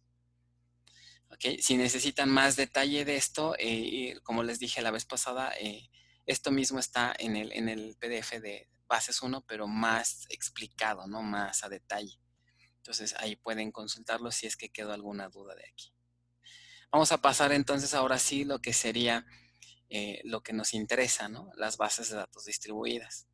Entonces, primero, el concepto de una base distribuida, de una transacción distribuida. La diferencia con una transacción centralizada es que, bueno, esta transacción se forma o contiene varias sentencias SQL, pero esas sentencias actualizan datos que están en varios nodos, ¿no? Este es un ejemplo, ¿se acuerdan también la forma correcta en una base distribuida? La manera en la que se programa la transacción varía con respecto a una centralizada si es que quiero tener resultados adecuados. En una transacción distribuida, como pueden ver aquí, en esta transacción tengo 1, 2, 3, 4 sentencias SQL que integran a una misma transacción.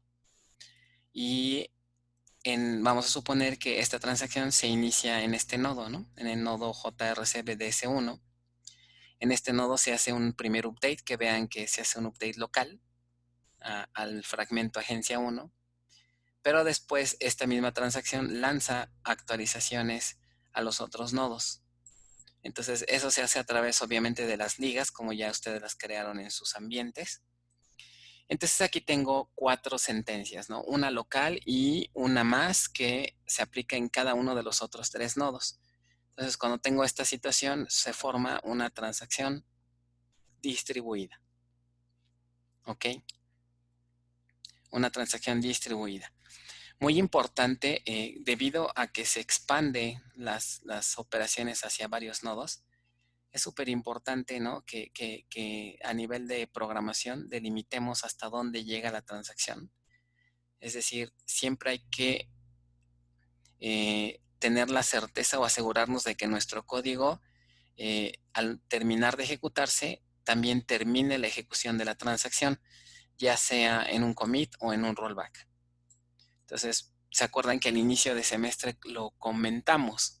Para poder implementar bien la transparencia de transaccionalidad, que sería esto, hay que programarlo correctamente. ¿Qué significa?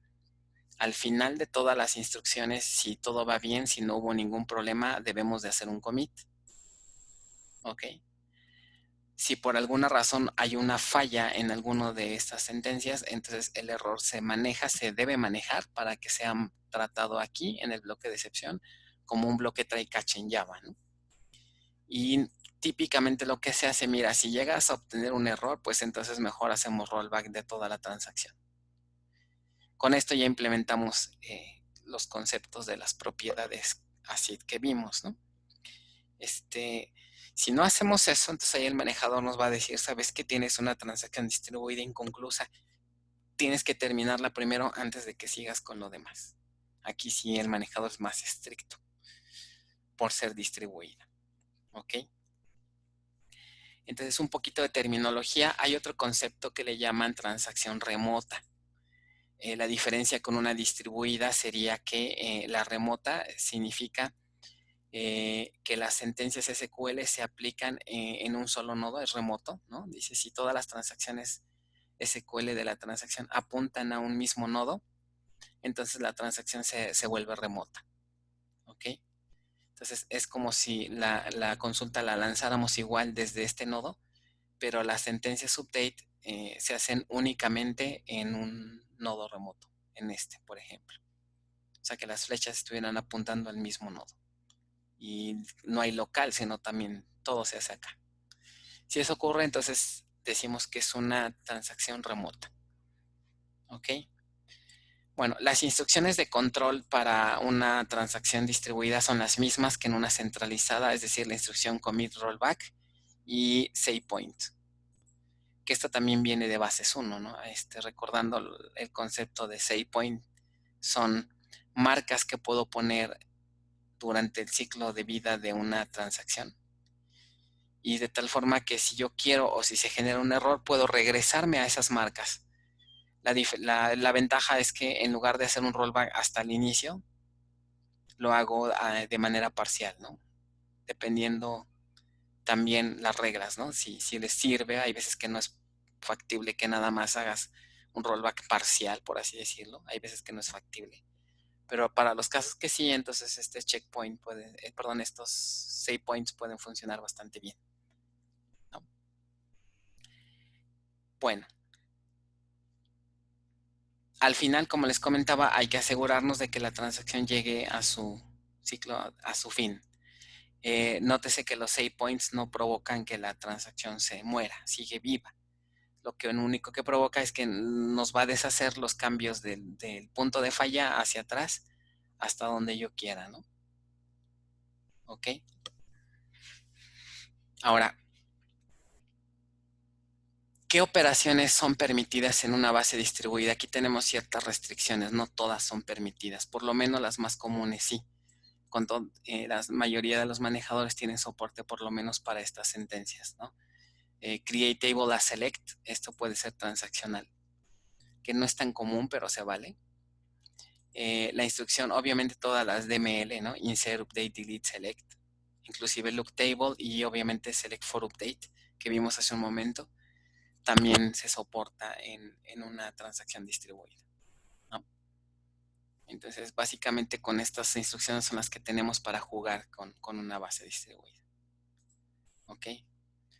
Bueno, la cuestión de la consistencia, aquí nada más para retomar el concepto, hace rato comentábamos que mientras la transacción está en ejecución, puede haber que nuestros datos caigan en inconsistencia, no pasa nada, pero la transacción a través de la aplicación de la lista de operaciones, al terminar de ejecutar esta lista, garantiza que el estado consistente regresa.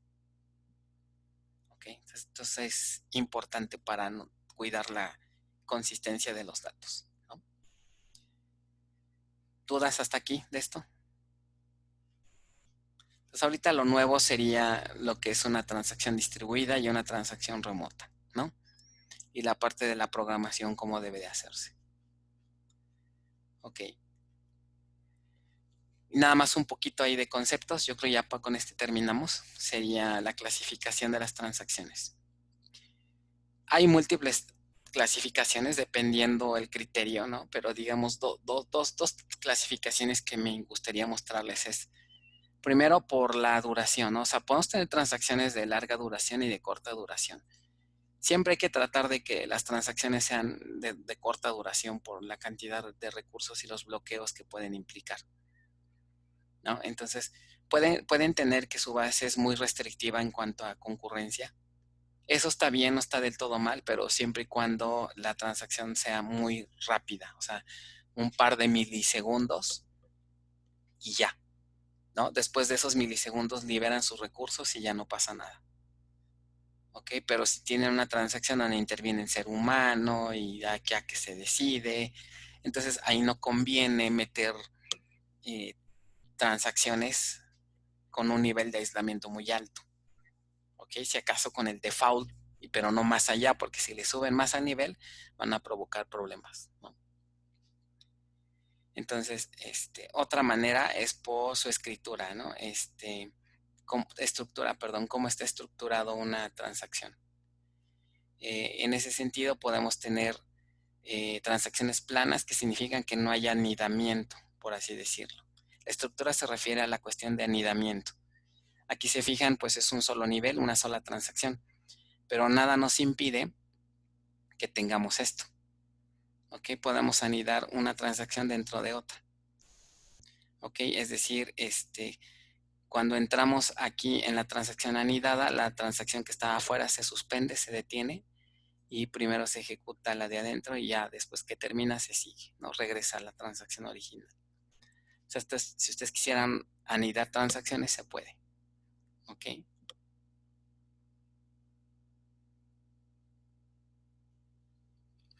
Bueno, hasta aquí no hay alguna duda. Nos faltan ver las transacciones autónomas, pero bueno, si quieren esas las vemos la próxima clase. No sé si les recuerda algo este concepto, que de hecho, en teoría ustedes programaron una transacción autónoma en su práctica 7. ¿Recuerdan? Para los blobs. Para el manejo de blobs, ¿no? ¿Alguien se acuerda cuál era la idea o por qué? No sé si alguien se preguntó, bueno, ¿y por qué autónoma, no? ¿Qué o qué? ¿Para qué? ¿Alguien me puede explicar? Con base a lo que leyeron de los PDFs. ¿Por qué tuvo que ser autónoma? Que no afectara al otro sitio. Según yo me acuerdo, cuando lanzas la consulta select, manda llamada a la función. Ajá. En el momento de que manda llamada a la función, estarías, o sea, si no pones autónoma, estarías bloqueando el select. Entonces, para no estarlo bloqueando y consultar los otros datos mientras haces la función, pues lo pones autónoma, para que se hagan como en paralelo. Ok. Una parte está bien, pero hay una parte que estamos omitiendo ahí. La vamos a revisar la siguiente clase, ahorita nos podemos quedar con la idea primero que, como su nombre lo indica, una transacción autónoma me permite anidar de entrada, que tenga anidamiento de transacciones. Por ejemplo, aquí en este procedimiento puedo tener una transacción, ¿ok? Pero ¿qué pasa si este procedimiento se invoca por otro? Como por ejemplo, ¿no? Si se fijan aquí, tengo un procedimiento que se llama P actualiza productos y luego otro que se llama P actualiza operación. P actualiza productos es anidado, P actualiza operación está dentro de por lo tanto tiene un nivel de anidamiento. Yo puedo crear una transacción dentro de P actualiza operación acá adentro. ¿Ok? Y puedo decirle aquí al manejador, ¿sabes qué? Quiero que me hagas una transacción, pero que nada más viva en este procedimiento. ¿Por qué? Porque no quiero que afectes la transacción externa. Si algo falla en la transacción, si se genera un commit, un rollback, yo me encargo de manejarla. Entonces es algo así como que, ok, bueno, está bien, ¿no? O sea, tú quieres hacer tu propio manejo transaccional, hazlo. Es como que independizarse por un ratito del papá, algo así, ¿no? O sea, todo el tiempo a lo mejor no está el papá y el hijo, ¿no? Y el hijo para hacer ciertas operaciones siempre tiene que pedirle el permiso al papá, ¿no? Dame permiso para esto, para aquello. Si algo falla, si algo pasa mal, ¿no? Si el hijo hace malas cosas, el error se propaga hasta el padre, ¿no? Entonces el papá tiene que ayudarlo, ¿no? El clásico, mira este chamaco, ya me chocó mi coche, ¿no? Le presté mi coche, se lo llevo y ya lo dejó. Y el problema se le carga al papá, ¿no? Eso es como que el comportamiento por default que tienen las transacciones igual. Pero si lo hacen autónomas sería algo así como que, bueno, entonces le das como que el permiso, ¿no? Al hijo Y él se encarga de todo, ¿no? Si algo sucede, si algo falla, él tiene que encargarse de resolver el problema. Total que cuando regresa con el papá es como si nada hubiera pasado, ¿no? Entonces, ese es, digamos, el efecto. Cuando ustedes quieran, tengan código anidado y el código que está más anidado quieran necesiten manejar una nueva transacción, pero que sea independientemente de la otra, pueden declarar que su procedimiento, que su función sea autónoma. Para el caso de la práctica, el escenario no es exactamente el mismo. En la práctica lo que tienen es, necesitan que la función sea autónoma. ¿Por qué razón? Porque por definición una función no debería modificar datos. ¿Ok? Debería de ser un procedimiento. Ese es un concepto que lo vamos a platicar la siguiente clase. Pero por definición una función no debería modificar datos. Y de hecho el manejador manda errores si ustedes intentan hacer una operación DML dentro de una función. No confundirlo con un procedimiento. Función. ¿Ok? Pero bueno, ya lo platicaremos el jueves. Ya se nos pasó un poquito el tiempo, entonces si quieren le dejamos hasta aquí. ¿Dudas de esto? ¿Nada? No. Bueno, entonces ya la siguiente sesión ya nos metemos de lleno a esto y hacemos ahí algunos ejercicios para la parte. Está bastante interesante lo que sigue, que es todo lo que pasa, ¿no? Toda la coordinación de una transacción ya cuando intervienen varios nodos. Bueno, entonces, si no hay dudas, nos vemos el jueves. Hasta aquí le dejamos. Profe, Sí, adelante. una pregunta. Ayer estaba checando el tema 5 y no hay PDF del parte 4 y 5, me parece que es. ¿No los he subido? Ah, caray. Ok, ahorita déjenme checo de una vez y ahorita se los subo, ¿no? Si quieres, en unos 10 minutos lo vuelves a checar. Ok, está bien. Ya deberían de estar la parte 3 y 4. Se me hace muy raro. Ahorita lo confirmo. ¿Vale? Sí, profesor, gracias.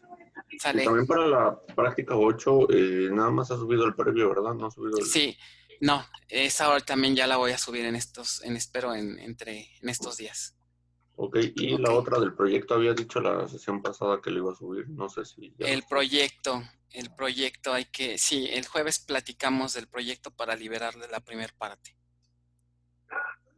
¿Ok?